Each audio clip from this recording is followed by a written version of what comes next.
এক সময় মুকুল রায় খুবই চর্চিত ছিলেন পশ্চিমবাংলার রাজনীতিতে, কন্ট্রিবিউশনও আছে। টিএমসি কে দাঁড় করানোর জন্য তার বিরাট বড় যোগদান আছে। বিজেপিতে উনি সার্ভিস দিয়েছেন, সেজন্য একজন বড় রাজনীতিবিদ পশ্চিমবাংলার চলে গেছেন। খুব কষ্ট পেয়েছেন, অনেকদিন ধরে অসুস্থ ছিলেন। তো তার আত্মার সদ্গতি হোক, পরিবারের লোক শান্তি পান আর মনোবল ফিরে পান, এইটুকু হয়। শ্রদ্ধা জানাই তাকে। মুকুল রায় এসেছিলেন আমাদের পার্টিতে, পার্টি যখন সমৃদ্ধ হয়েছিল তখন এসেছিলেন।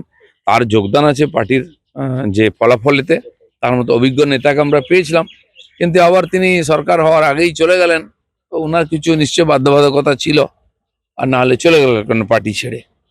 তো সেই জন্য ব্যাস উনি টিএমসিতে শেষ জীবনটা কাটিয়েছেন। কংগ্রেস থেকে বোধহয় রাজনীতি শুরু করেছেন, আমি জানি না আর কোন কোন পার্টিতে ছিলেন। তো সেই জন্য তার প্রতি আমরা কৃতজ্ঞ। তিনিও আমাদের পার্টিতে কাজ করেছেন, আমার সঙ্গে যোগাযোগ ছিল, আগেও দেখা করেছেন। আমি সভাপতি ছিলাম তখন এসেছেন, এবং তাকে আমরা কাজে লাগিয়েছি তার অভিজ্ঞতাকে। আর আমার কোনো সমস্যা হয়নি ওনাকে নিয়ে। আমরা তাকে সহযোগী হিসাবে, উপদেষ্টা হিসাবে কাজে লাগিয়েছি আমাদের সঙ্গে।